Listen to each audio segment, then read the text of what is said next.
All right, well, welcome, parents. Here we are today for LISD, Louisville Independent School District, to talk about our bond and VADER. VADER is our voter-approved tax ratification agenda for us to help explore and look at the opportunities for our district to look at improving our tax rate, not increasing it, and then allowing us to pass a bond to where we can add facilities, teacher pay, we can add a lot of different things for our district. So the first thing that we're going to talk about, because this is going to be on the bond is going to, November 7th is our election day. That's the big day for us. One thing that a lot of voters have to understand is that this will not really increase our taxes. It's a tax rate decrease. The tax rate decrease for us is that even if all 7 propositions are approved, the total tax rate will still be 10.6 cents lower than last year's tax rate. Our focus is making sure that we are informing parents in our community about the tax and bond VADER that we are looking to explore. So early voting starts today, and this is important for you and for your community. The information sessions that we're going to have that leading up to this and after this is to inform our community members about what is going on. Our goal is to increase the opportunity for us to bring in funding for our district, but at the same time, look at making sure that our tax rate goes from $1.23 to $1.13 in 2024. And we'll discuss what that looks like for if you're a homeowner of a $400,000 house. So as you can see right now, our Louisville tax rate, we started in 2018 all the way to 2023-24. Our tax rate has gradually decreased over time. We have our M&O and our INS. M&O and IS is the tax rate money that we get from the state that talks about things that we can use for instruction, supplies, building maintenance, if we have AC units that go out. Those types of things is what helps our buildings and helps our district keep going. And one thing I learned as superintendent is you want to make sure that you invest in sustainable goods. If we are investing in something that has to be replenished and replaced every couple of years, the money that we are bringing into our district is not sustainable. We want to invest in our teachers, we want to invest in our buildings, and we want to invest in our schools that help our kids be successful.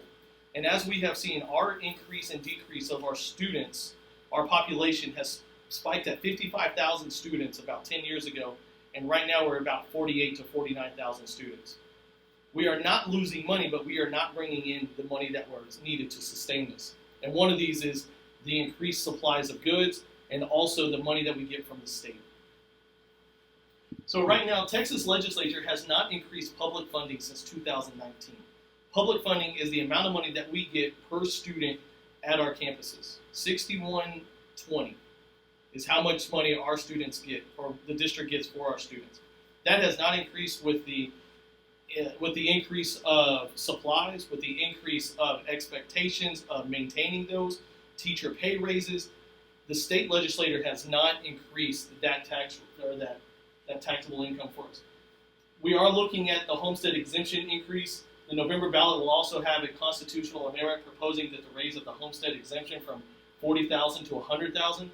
And in Texas, Proposition 4 in the LISD proposes that we pass this tax rate for the average homeowner.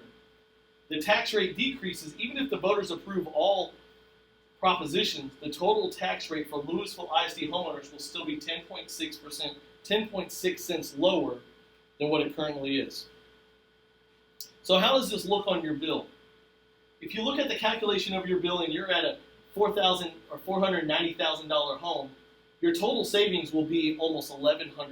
That doesn't seem like a whole lot, but that is almost $100 a month for groceries, for supplies, or for childcare. So right now, the property taxes for citizens age 65 and older cannot be affected by the school district bond election. So if you're in that age group of 65 or older, we encourage you to vote. We can't say if you're going to vote yes or no, or for or against, but we look at investing in the students and in our community. For this election, it starts today and it ends November 3rd for early voting, and then Tuesday, November 7th is election day. This is a big thing for us because we are not asking for $1 billion like surrounding districts. We're asking between $700 and $800 million for our bonds and for our taxes.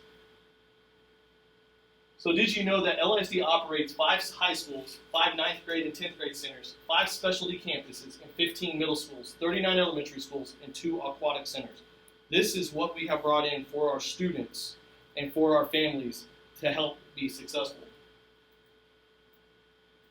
For more information about this after this meeting, you can always visit our website at lasdbond.com, and you can play these YouTube videos that our district has put together. So right now, to save time, we will not put this information on there. So what is included in this? We have Proposition A, B, C, D, E, F, and G. The main one that we need right now is this Proposition A. This is for our teachers, and this is for our campuses. This right here is $37.5 million in additional funding that would allow the district to sustain competitive pay for our teachers. For surrounding districts that are paying almost the exact same or a little bit more or a little bit less, this helps bring in teachers into our campus. And with this teacher shortage that we have, this is very important for us and for our community. Our goal is to maintain the instruction and extracurricular activities and programs of choice. The Proposition B through G, these are independent propositions that are broken up into different areas. And you can vote on these at different levels that you want to. You can pass A and vote yes and vote against all the others, or vice versa. You can vote for athletics and recreation and against anything else. Our job is to inform you of these propositions that we have available to us and available to you. The Proposition B, which is our general fund, includes the maintenance and repairs. We have some bathrooms at these schools that are 15 years old that do not have not been repaired. Being on some of those campuses as your superintendent, some of them stink and they need replacement.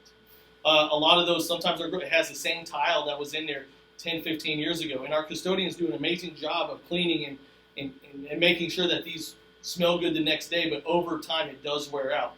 The other thing is when it becomes hot is, it's a big thing in Texas. The hardest thing in Texas is maintaining our AC. And when our students and our teachers come back from the summer and we have to kick on our ACs more regularly, those units we start finding out are expired. We did run a maintenance report a couple of years ago to rank all of our campuses in our district. The biggest thing within our district is we have some expiring pieces that need to get updated. At some of our schools, we have some units that our facilities and maintenance have held onto for the past 10 or 15 years and made them work. But it's getting to the point where we do need to replace these for our students. The other thing that we have is making sure that we have a fine arts replacement. A big proponent of our district is that we have 65% of our students across almost 50,000 students involved in fine arts. Louisville High School or the Colony High School that have 70% of their middle schools are in band. And that is important to make sure that we can maintain that funding for those types of organizations. Proposition C is about technology. One of the ever-growing populations or ever-growing areas in our district is technology. In 2016, we started a 1-to-X program where students can bring their own technology to their campus and use that in their classes. As we know, right now, that is ever-growing in this accessibility of technology for our kids. One of the things that we started with that 1-to-X is providing an opportunity of iPads to our families or to those individual students to have access to online courses or to have online learning environments. One of the biggest pieces is the expiring technology. We need to be able to update, upgrade, and provide newer pieces of equipment to our students. Some of our high school students that have had technology since 3rd grade have had that same piece of technology for 8 to 10 years. As we know, that does need to be upgraded. Proposition D is our athletics and recreation, maintenance, repairs, renovations to our athletic facilities, including locker rooms, tennis courts, baseball, softball fields, and concession areas. This is a big piece that when we bring our community together on Friday nights for football games, or to baseball on Tuesdays and Fridays, or to a wrestling match on the weekend, we need to make sure we have the best equipment possible. One of the biggest proponents is that we can bring outside pieces to come into us for tournaments, for games. We can rent out our facilities that help maintain and help raise these costs. It is important that we still maintain this community involvement for these pieces. Aquatic centers. The aquatic centers is something new that we started offering about 10 years ago. We have a great aquatic center. This one needs to be upgraded. That was built probably about 10 years ago. This offers monthly memberships to outside community members to where individuals and their families can come into our aquatic centers and be a part of something for birthday parties, for training, for exercise, or anything else. Proposition F is our stadiums. As now, we have 5 large complexes for each high school that we offer. Each high school has their own complex indoor facility, and this right here is for the upgrades of our stadiums.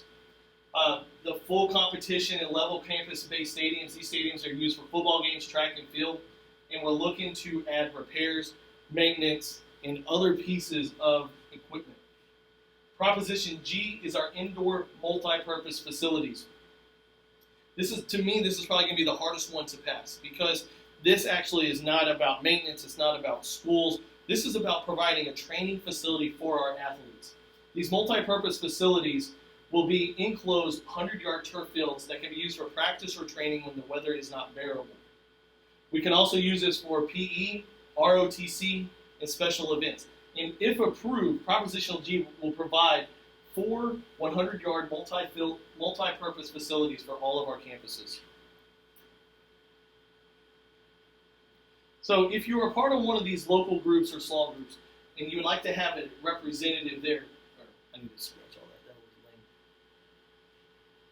lame. Okay, so we, as part of this One Vision task force, the district has composed of different members to come together and look at what we need as a district. In April of 2023, we sought out individuals and investment groups to come together and look at what we need as a community. One of those things is that we recommended this type of bond invader to the board. So Proposition A, which is that voter-approved tax rate ratification election, we are almost asking for $38 million to be approved. This is to sustain competitive pay for our staff. These opportunities and programs typically include student programs like the Career and Tech Centers, STEM instruction, world languages, leadership classes, fine arts, and athletics. And then if approved, the new tax rate will generate an estimated $37.5 million for LASD students and teachers. As we're growing as a community and keeping up with today's rate, this is our focus. Our focus is to help provide instruction at a level that is important for your kids, which is important to us. Another thing to consider with this is the cost-saving measures. It is upholding our debt management policies to be paid within 20 years. And as bonds are voted on, we also know that they have to be repaid. We have an applied savings bond. We've cut $9 million from the LISD administrative budget, which is huge because there's a lot of businesses out there that ask for money, and then you see their CEOs making hundreds of millions of dollars. Our leadership team in the district is cutting their costs and overall has cut over $9 million in a couple of years. Our approved budget that calls for refunding and decreasing approximately $69.5 million in debt service plans. Before calling this Vader, as a state law, it requires the district to complete a third-party efficiency audit. This audit contains the following. It's, are we serving our special ed and bilingual population effectively? LASD receives less revenue per student than our peers. Why is that? And then LASD expends more per student than our peers, which means we are putting all of our money back and resources back into our classrooms, our teachers, and our students. So Proposition B, this is our big one, $960 million. It makes up 78% of our total bond proposal. The importance about Property B is that it's the safety and security. As we know, we have security issues all around us. Our biggest thing as a district is making sure that we ensure safety for our students, making sure that we ensure safety for our teachers and families. And it's like, just like when I drop my kids off at my elementary school, I want to make sure that they are safe, those doors are locked, and we have the right procedures in place. Another thing is that we provide our own transportation, our own buses. We bought our own fleet a while back. That fleet is important for us to keep those rates low. But one thing that has popped up is understanding that we have to service those, and the bus needs new tires. That is part of that $960 million. Proposition C, our technology, almost a $70 million update for instructional technology equipment and instructional learning devices in the systems that our students have access to. We still want to make sure that we provide instructional technology for our teachers. We provide instructional technology for our students. We have access to K through third grade that they have class set devices, and in our CTE programs, making sure they have the right equipment to learn hands-on and to make sure that they have access to other things. Proposition D, the athletics and recreation. A lot of our maintenance cycles are a 20-year cycle. We want to make sure that we try to maintain that repair, the processes, and we have a lot of things that are out of date that need to be upgraded.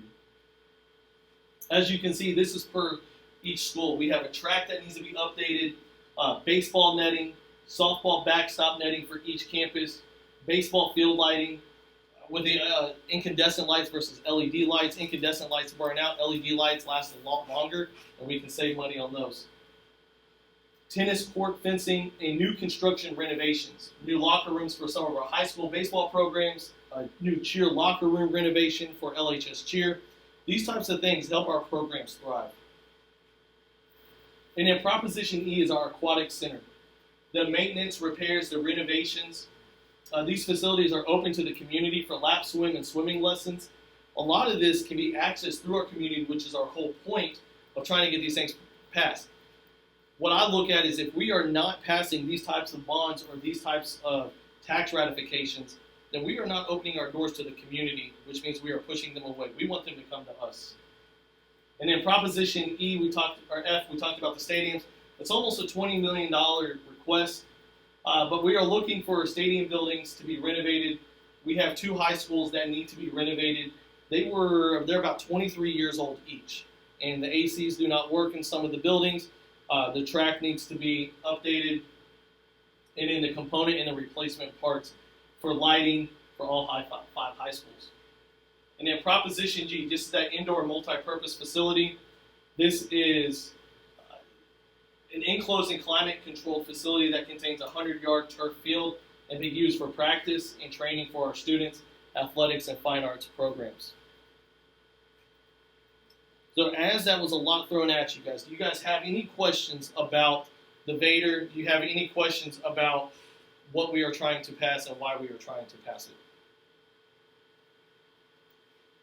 No questions from our panel. So for the Vader, is that because of the state? I mean, what would prompt that? Is the state not providing funding? Or? Yeah, so right now the state is not providing enough funding for the students that are coming in through our doors. And one thing I've learned as your superintendent is the tax. So we have multi-million-dollar homes in our community. When a family pays that excessive amount of $61.60 to our district, that money goes back into Robin Hood. And so right now, like my house payment or my taxes are $10,000 for my house. Only $6,000 of that goes back to the district. And we have some families that have a $50,000 house, and that $3,000 goes to the district, so that offsets. The problem is we have all these multi-million-dollar homes or high-dollar homes, and if they're taxed between $10,000 and $15,000 and $20,000 a year, that money does not come back to our kids. That money goes back into Robin Hood, and then when we are requested to send that back to the state, we don't know where that money goes. So there's a huge accountability piece when we send that money back to the state of Texas. Where does that money go? I wish I could answer that as your superintendent, but I also think that is fraud. So one of my biggest pieces is, as for this bond, it is asking we are not increasing your tax rate, even though when you get to the ballot it says it's going to increase. It's just, we're actually lowering it by 10%, but we're actually going to start getting money from our golden pennies and trying to get money from those types of pieces. Yes, ma'am. I'd like to know a little bit more about these indoor facilities for the kids. I mean, Okay. I just think that, like, we all as adults have had band practice and stuff like that outside. Why would we want to spend money on this type of lavish expense Right. for kids that could be easily practicing skills outside? That's a great question. And if you think about our kids that are practicing on blacktops in the middle of summer twice a day, That's where our band kids could really benefit from it. Or when it's really cold during football season and they're getting ready for competition season, they can go into this 100-yard facility for it's climate control. And that's important for all aspects, even for our ROTC or PE kids, so they're not losing that piece of instruction. For our band kids, the main thing is still keeping them to where they don't pass out, they don't get dehydrated, they can still get the practice and the opportunity as some of our other athletes do. Makes sense. Any other questions, guys? All right. Thank you guys very much. Please don't forget to vote. Conference for this school year. Our next talking point is going to be hot topics in maximizing staff and services within special education. So our special education updates, we're going to start with this right here. In the year 2022-2023, the percent of our special ed students has risen to almost 18%. 10 years ago, we were at 10%. So as you can see, we have significantly increased from 5,000 students to almost 9,000 students in 10 years for that need special education services. The annual growth for qualifying special ed students is due to the initial referrals, and they are up to 85% of all the referrals qualify for special education services. Spring of 2023 is projected and is based on the past year's growth.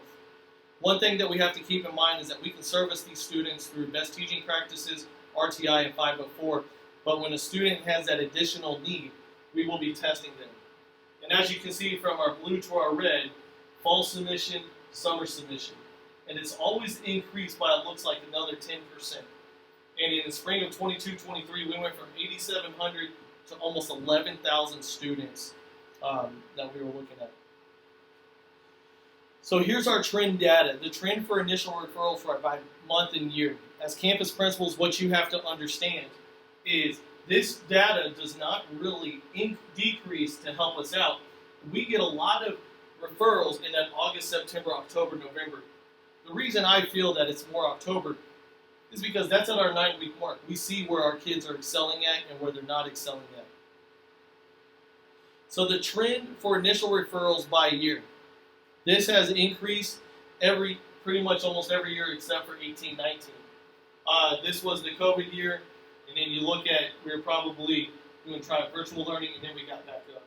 So the trend is always continuing. So the challenges that special ed is facing, the increased number of students being referred by special ed services and are qualifying, budget constraints and funding shortfalls, and staffing shortages resulting in higher caseloads. Right now, a DIAG is, right now they have about almost 200 students on their caseload per school, which is amazingly insane at high schools. But one thing that we got to keep in mind is the national average is about 160. What is recommended is 80. So our DIAGs, please reach out to them and make sure that they're keeping their sanity. Increased TEA compliance and oversight on evaluation timelines, and our disproportionality of year 3 for out-of-school suspensions of African American students. So ideas for leading through these challenging times. Continue to connect with our why. Our why. Why are we here? Why are we doing things? Why do we want to connect? Why do we want this to happen? Recognize the need to let go of traditional practices and embrace change to continue providing high-quality services while practicing resource stewardship. Inspire our special education staff to be part of creativity solutions for our current challenges and building strong relationships and supporting our teams and during these challenging times. So hot topics. The biggest thing is special education evaluations. Scenario 1. The school suspects the child has autism, but the parent is not agreeing to test for autism eligibility. The campus agrees to only test on these concerns regarding academics, speech communication, and behavioral social interactions.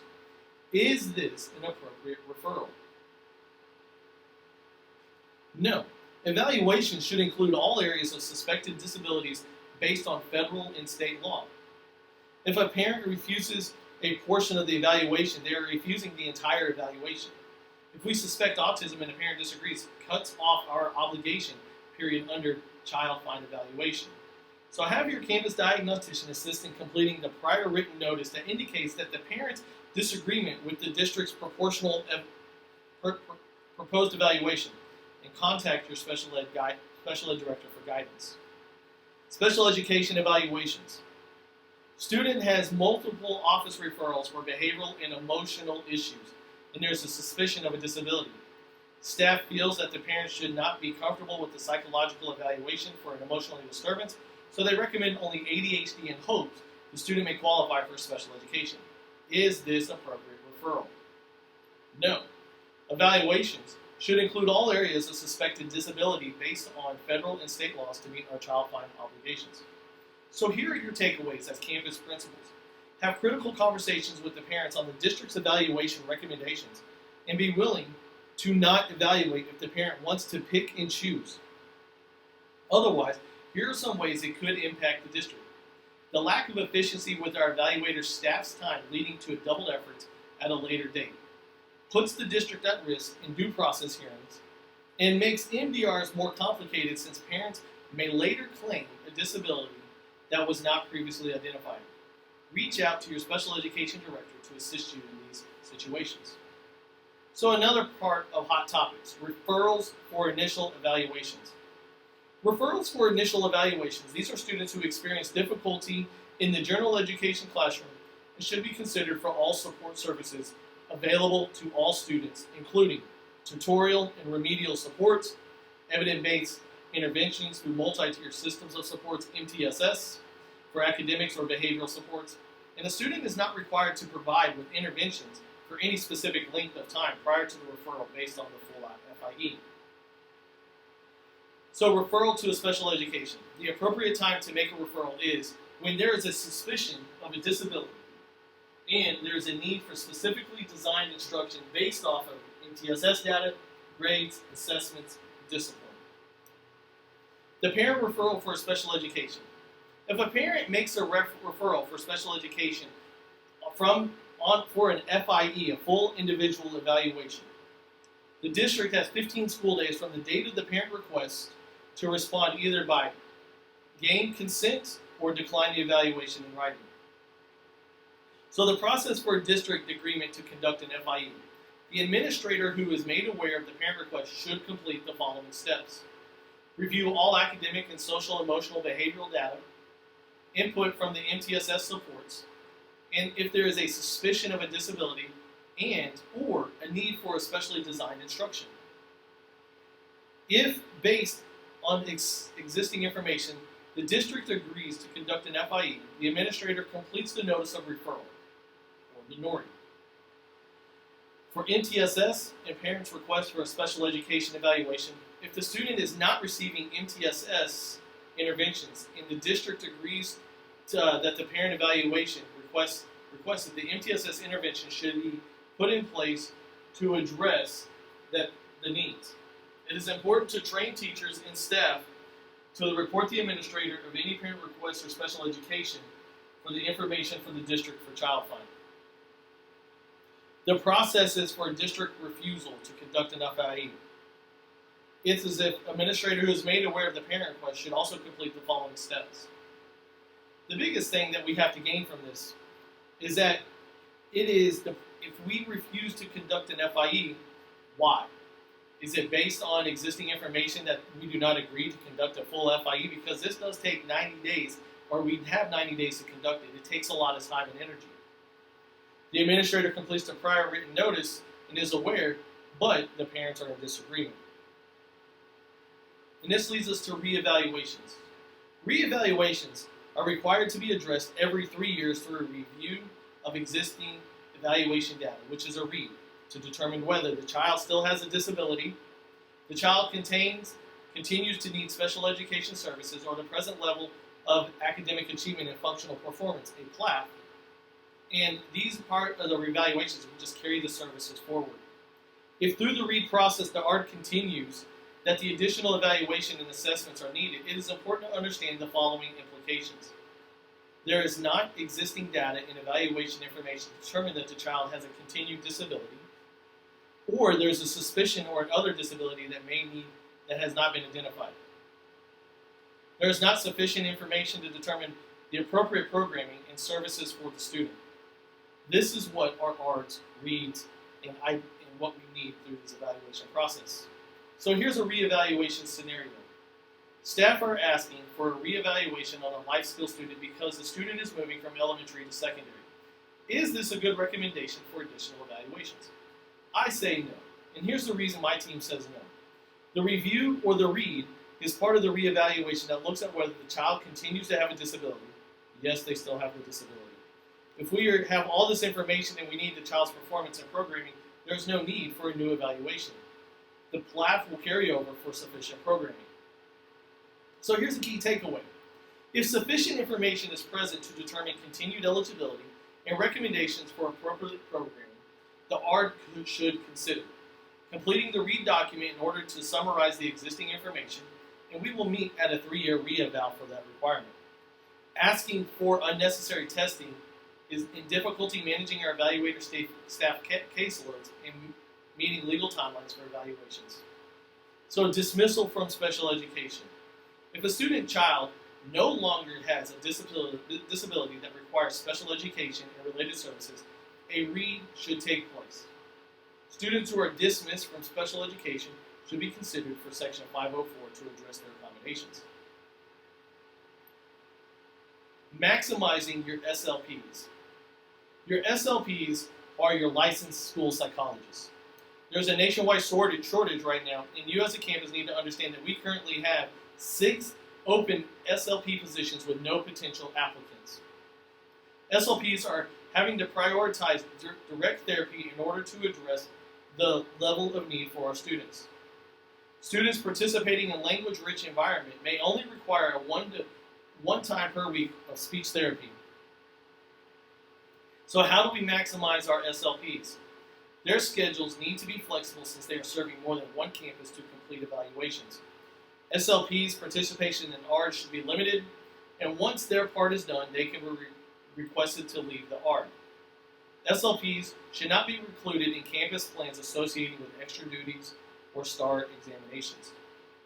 Discuss in ARD deliberations that their time may vary during the first and last week of school during student absences, assessment, or other school events. So how do we maximize related services?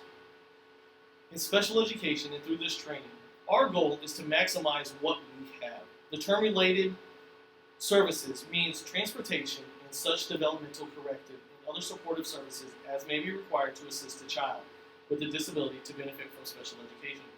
A child must be found eligible for special education to receive these related services. If the child presents with additional needs that cannot be met by the general education or special education teacher in order to benefit from their educational program.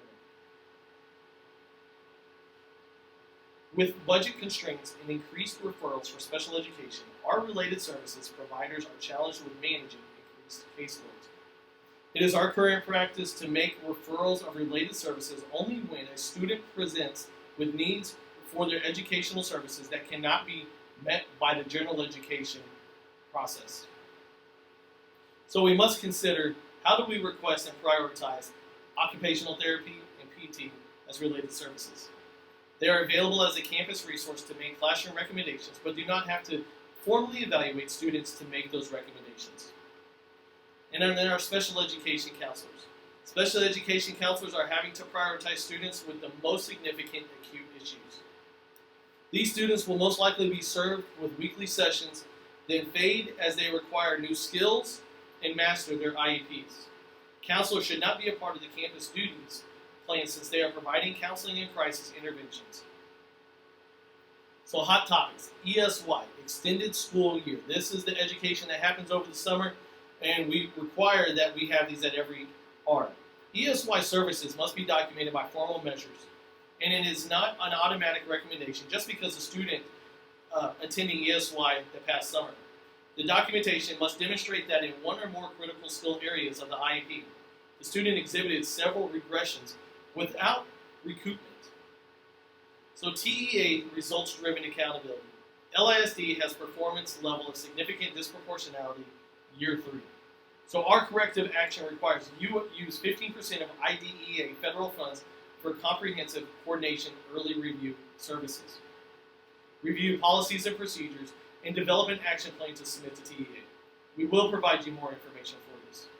And here are other resources that you can access: the legal framework, referral packet, admin art agenda, different things that can be used.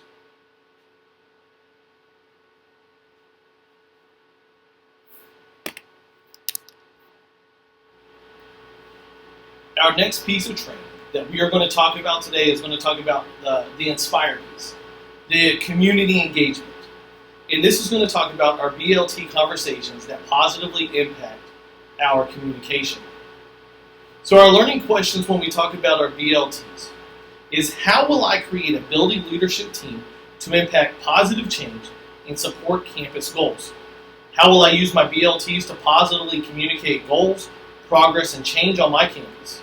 And how will I use surveys and data to create and implement campus goals utilizing conversations with BLT? So creating your BLT, as your superintendent, here's the information I want to give you on creating your BLT. How do you determine who serves on your BLT? Selecting BLT members.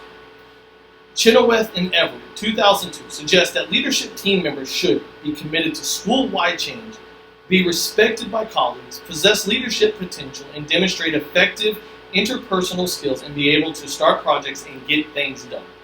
For me, these are your campus leaders. These are your assistant principals. These can be your grade level leaders. This can be your counselor, maybe your main person that you always go to as maybe an associate of some sort for your campus. Leadership team versus guidelines coalition. The responsibilities of a leadership team is that they are responsible for leading multiple areas of the school, such as facilities, student discipline, school improvement, communication relations, and the PLC initiative of process, and so on. The guided coalition is the team is singularly responsible for leading PLC processes at the school. It does not lead any competing initiatives at the school. So the goal is, we're not going to have a Jeans Day to raise money. This is, why are we having a Jeans Day? What impact does this have on student learning? For the member selection, this is a volunteer process using criteria such as longevity in their position, their specific knowledge and experience in multiple school-related topics, and their need or willingness to gain school-level leadership experience. These are teachers that have been on your campus for multiple years. These are teachers that have been helping serve your campus and community. I would recommend somebody that's been over here for 5 years on your campus that understands your core beliefs and core values. The guiding coalition is, you want to use a stricter guideline based on leadership, possession of power, expertise, reputation. Members can be voted on by teams or by peers, but they are handpicked by the principal. You, the principal, have the guiding understanding of who is on your team. The focus. The team members may assist and support the principal in making decisions about multiple areas and topics. One of the areas that you have to think about is, you can talk about building discipline. What are areas that you guys want to improve on? Your leadership team focuses on these goals and how you want to accomplish the result. Decision making. The leadership team helps with the decision making, but it doesn't fall onto them. The principal is the one who communicates and pushes out those expectations. The principal is the one who communicates what is needed for the campus. It's like trying to juggle 10 different balls in the air. Which balls do you really want to juggle versus which ones can we push off to January or to summer planning? And then organization of the structure. The team may have a leadership hierarchy where administrators have more of a boss relationship with the rest of the team. The members may have a tendency to operate by the credo, do as we say, not as we do. For a guided coalition, this team has a flat organizational structure. There is no position or no power. All team members sit as equals on the guiding coalition. The focus of this is, the motto is, we will all model the way for how our teams will operate. This is saying that, if I'm always late to work, but I need you to show up, you don't want people to be like, well, because I'm late, you're going to be late. It's okay to have a couple of days and communicate. Maybe something came up, your kids got sick, your car had a flat tire, whatever it is. The goal is to make sure that as a leader, you're leading by example. And in decision-making options, the teams may make decisions in several ways, decide to announce, seek input from sample of the team members, and then decide and to seek input from the entire team and then decide, reach consensus, or delegate the responsibilities. For me, when I was a principal, my focus was gathering input through surveys. I wanted to have a leadership team that looked at this information that teachers were bringing into us. And so for you, the principals, what I would suggest is you look at this information and figure out what works for you and your campus. For a campus over here, it may be about discipline. For a campus over here, it may be about attendance. For a campus over here, it may be about how do we make sure our special ed IEP information is collected. This type of training needs to be by campus level. So members of your BLT, all content areas, math, English, science, social studies, fine arts. Community members. Are you going to have a community member that's part of it? Are we going to have a parent? Are we going to have a business owner? Who would you want to be a part of your meeting that will help support and guide your campus? That is very important. Assign district representatives, admin, assistant principal. Are you going to have somebody on your BLT that's part of your counseling program? These are all important members of the BLT. And then you have to keep looking at the needs assessment. Review comprehensive needs assessment questions, plan for learning. Choose guided questions to review with your BLT during the end of your meeting. Align questions to your goal progress. How do you want these pieces to be used and utilized for other members? So a needs assessment example, we did this in one of our trainings last year. Who resides in our community and what is on the phone? Local businesses, back to school bash, engineering, NCTC, community colleges. For processes and programs, how are these stakeholders involved in the process? And then what do classroom observations reveal that the correlation between student success and teacher effectiveness? We look at information in the data of our PLCs. We look at information on what is important. These needs assessments is utilizing your BLT to help gather this information and push it out. So when you review data for the parents, the students, the teachers, you are looking for trends. If we want to send a survey out, do we survey students right before Thanksgiving break or winter break because they're so excited, or when we're in the middle of April and we're about to go into testing? If you do those types of trend data surveys, you may get information that is too high or too low. You want something in the middle. What I recommend to you guys as campuses is you want to survey about, we know at least you want to survey once. 4 times maybe, 5 times maybe too many. So you want to find that happy medium of twice a year or 3 times a year. Using that survey data is important. So trends in the data. We use Qualtrics to review our data, our long-range plan, review our survey questions. That stuff is effective and important. We build from the trends in the data to determine our goals, generate ideas to support goals in BLT, and we want to monitor progress at each BLT meeting. We meet 4 times per year. We are transparent with our data. I remember using this with about 5 or 6 years ago, and we were looking at what is important for our school, and one of them was dress code. And so my goal was, how do we measure dress code success? How do we measure dress code as being implemented? Are we looking for shirts tucked in? Are we looking for the right color uniform being worn? And how does that impact learning? If a kid doesn't have their shirt tucked in, does that impact their learning versus you have somebody that is not dressed appropriately, and that may lead to inappropriate dressing? So an example of building trust and relationships. This is a staff pulse that was taken. We measured it 3 times. We got September, January, and April. And so each color represents, a survey point. So this area right here is strongly agree, and then it trickles down all the way to disagree. So the question was, I have trusting relationships at work. So you want people to be able to trust each other. You want people to be able to rely on each other. And if we have a lot of people down here that strongly disagree, maybe we have a toxic environment that we need to look at. As a superintendent, you want to have where your staff in these top 3 areas they're doing what they're supposed to, and they do find it important. So our goal through these BLTs is that it will support teachers in building trust, relationships at work, and improving campus culture by 20%. That would be a fantastic goal. The focus of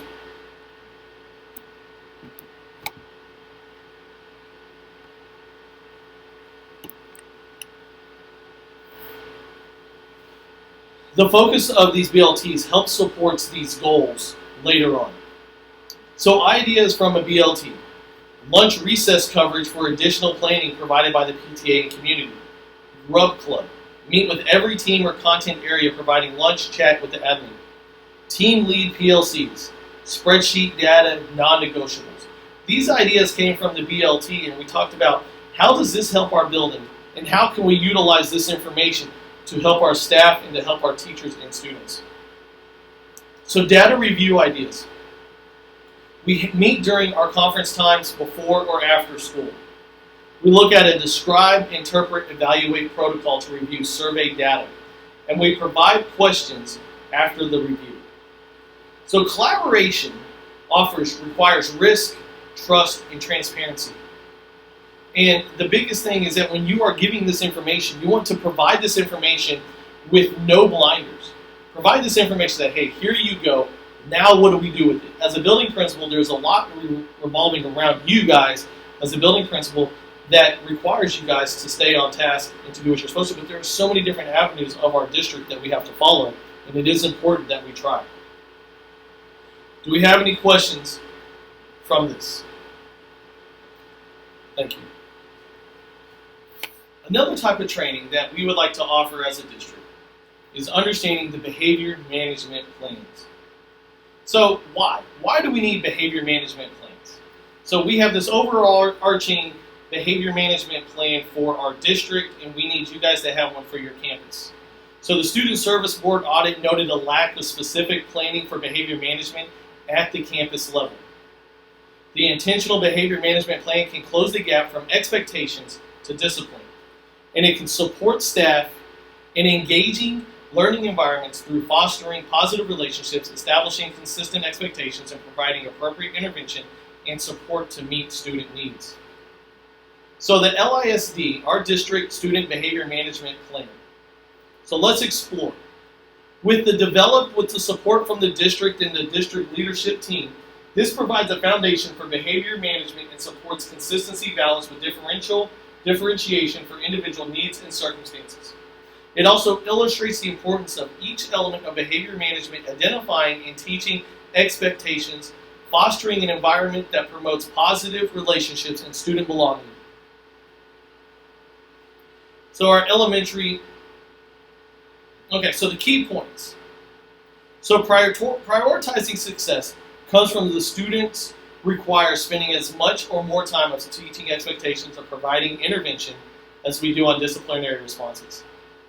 We want to shift our practices to be more intentional with our out-of-school suspensions and safeguarding against unintentional bias. This is looking at our student proportionality. This is really tough when you're at a Title I school and your disproportionality is 60% African American, 30% Hispanic, and 10% white. Versus the other side, where a campus may have 70% white, 10% African American, 10% Hispanic, and maybe 10% of two or more races. The disproportionality is always tricky because that is a cumulative grouping of what our district offers. And in discretionary DA, district alternative educational placement decisions will be closer reviewed. Understanding and utilizing the impact of safety and learning decisions on our campuses. So our campus behavior management plans. So where are you starting from? I want you guys to get with your groups and have a brief discussion with your campus team about where you are right now with your campus behavior management plan. Is the plan working? Is the plan have intention? What do the teachers know the expectations? Is your staff clear on how to handle misbehavior? Is your plan data driven? And who's involved in creating and updating your plan? So when you look at your plan, the biggest thing that I see right here is what our long-range plan for our district. Our long-range plan is a safe and nurturing environment and is essential for a sense of well-being. Our student experience goals, they create safe, engaging environments where students experience a sense of well-being. For you, the campus, you will come up with the improvement in other goals. This is the impact of what it has on your campus.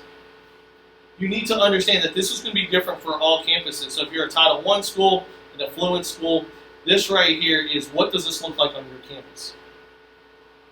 The district provided template. We are providing you the right information for you to fill this in. And it provides a foundation for behavior management at a specific campus is unique to the needs of each campus. So the campus behavior management plan expectations. Each campus will develop a campus behavior management plan. You will submit this plan by August 1st. That is the beginning of the school year. It is okay if it's a work in progress and subsections are limited. This is your current starting point. Organize a team at your campus that will review campus data and identify the needs of the strength of your plan. So be the one who connects before you correct.